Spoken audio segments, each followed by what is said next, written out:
Thanks for joining me again for another vlog. This vlog concentrates on improving the efficiency of the refrigerator stroke freezer in the Caravan.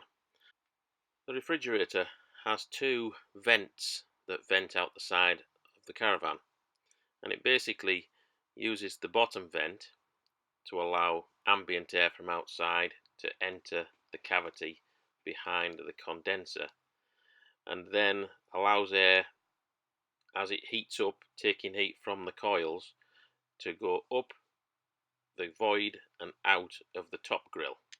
So a normal convection current really. This works fine, apart from the ambient temperature needs to be reasonably cool going in at the bottom. Bearing in mind this is normally within the awning, during the summer it's unlikely that this is going to be particularly cool. We've therefore found that the fridge has been working very hard just to maintain the temperature we set, and as you can see from the display, the fridge is struggling to actually meet its optimal temperature. I therefore procured a simple fan system from eBay, which is just glorified computer fans, a pair of quiet computer fans with a very small controller and a thermostat. They all come pre-wired, ready for installation into the van. These fans can be installed in the bottom aperture, blowing air in, or in the top aperture, blowing air out. I opted to install them in the top aperture to keep the bottom aperture free for servicing of the refrigerator in the future. So this is them installed and operational. You can see I've used a small piece of pine strip wood to mount these fans on, using the brackets they came with, which are like an aluminium lightweight bracket, and at the end of that strip wood is an angle that you can just vaguely see there that fixes the strip wood solidly to the Caravan itself. Cable support is all from simple self-adhesive pads and zip ties.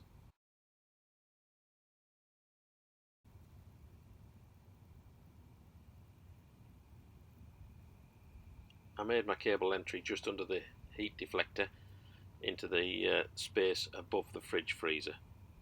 This is the fins and pipework on the back of the fridge that were always pretty hot before the installation was done. I attached the thermostat to this central portion. I thought it was going to give a reasonably accurate reading from that point.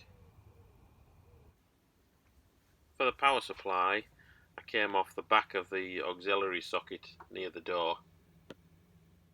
This is the back of the socket. I just saddled off the back of those connections. I opted to mount the control unit inside the high-level cupboard near the door to avoid having another chatty piece of Chinese plastic on shore in the van. Cables were then routed through the cupboard above the refrigerator and then through the back of that cupboard to the fans themselves. So that's really the end of a fairly simple installation. Last thing to do is just to put the grill covers on so that they don't fall off when we drive away.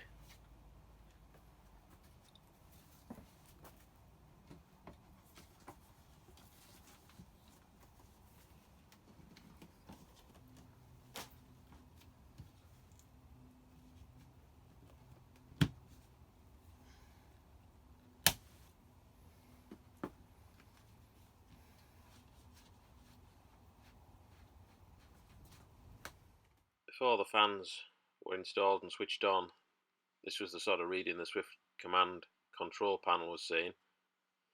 For the fridge, it was identifying that it was running warm.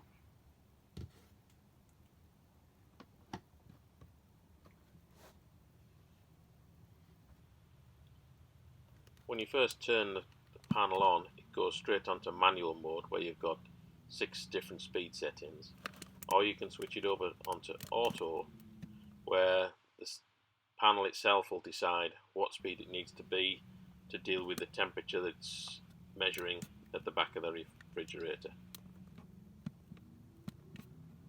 In manual mode, It has 6 different speed settings, 6, 5, 4, 3, 2, 1.